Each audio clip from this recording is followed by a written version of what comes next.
Kërkesa e Partisë Demokratike dhe betejë për të shpallur të pavlefshme zgjedhjet e 11 majit po vijon, pas pretendimeve se mungojnë 130.000 flet votimi të papërdorura. U rinumëruan 4 kuti votimi të qarkut të Vlorës, por pretendimi demokratëve u rrëzua pasi fletët e votimit të papërdorura ishin ruajtur në kuti të posaçme nga Komisioni Qendror i Zgjedhjeve dhe kjo rezultoi edhe pas hapjes së 4 kutive në bashkitë Vlorë, Selenic, Saran dhe Finiq.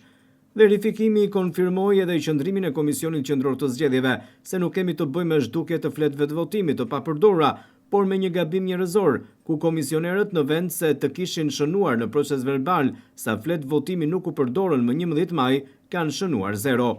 Pas përfundimit të këtij procesi, KAS tha se në 4 kuti që u hapën u gjetën këto shifra. Për qendrën e votimit 4664 fraksion 01 u gjetën 584 flet votimi të papërdorura.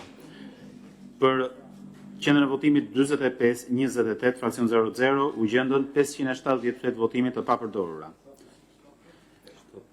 4528. Për qendrën e votimit 4515 u gjendën 401 flet votimi të papërdorura dhe për qendrën e votimit 4715 fraksion 00 u gjendën 659 flet votimi të papërdorura. Por as ky verifikim nuk e kënaqi Partinë Demokratike, e cila thotë se pas hapjes së kutive, në një prej tyre u gjetën 7 flet votimi më shumë, ndërsa në një tjetër mungonin 2 flet të papërdorura. Dhe na rezulton që nga dhënat për shembull që ka raportuar Komisioni i Qendrës Votimit 4664 KZZ numër 91, ka raportuar 577 flet votimit papërdorura, ndërkohë që u gjendën 584 flet votimit të papërdorura ose 7 flet votime më shumë se sa ishte numri i fletëve të raportuara nga Komisioni i Qendrës së Votimit, ose 584 flet votime më shumë të papërdorura se sa që ishte raportimi i grupit të numërimit sipas proces verbalit që tashmë janë vënë në dispozicion. Në qendrën e votimit numër 4528 u vret një tjetër anomali në këtë qendër votimi, pra në qendrën e votimit numër 4528 në fakt u gjet një proces verbal i qendrës votimit 4828.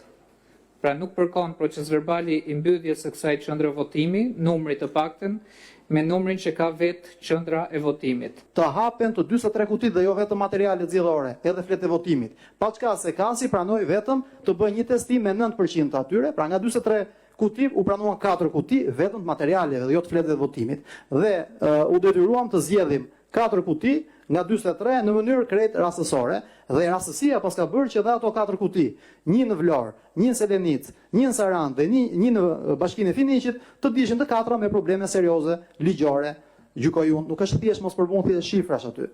Të dali një proces verbal i një qendre votimi, që është e një kutie tjetër, kjo është shkelje shumë e rëndë. I gjithë procesi i numërimit në qarkun Vlorë është numëruar në mos përputhje me ligjin, në shkelur ligji kur është numëruar. Vulat e fletëve të votimit nuk janë pasqyruar në ekran. Si rrjedhim, ne kishim pamundur të sillim prova. Tani të gjitha këto janë indicie që të çojnë te prova dhe prova është në kuti, janë fletët e votimit në kutitë e votimit. Të gjitha këto janë vetëm indicie, nuk mund të jenë prova, sepse për të provuar procesin e trenit bullgar, ne na duhet të gjejmë vetëm një flet votimi të pasakt ose pa vul. Në fund, KAS vendosi hapjen e 229 kutive të materialeve zgjedhore të qarkut të Vlorës. Vendimi u mor pas verifikimit të 4 kutive të materialeve në këtë qark. Ky vendim u mbështet edhe nga 2 përfaqësuesit e opozitës, Ledio Braho dhe Elvis Çefa. Kërkesa e jonë është, pra qëndrimi jonë është bazuar në 106 për të gjithë 233 minus 4 tashmë, kutit e materialeve zgjedhore që kanë ngelur, kështu që KQZ-et fillon organizimin.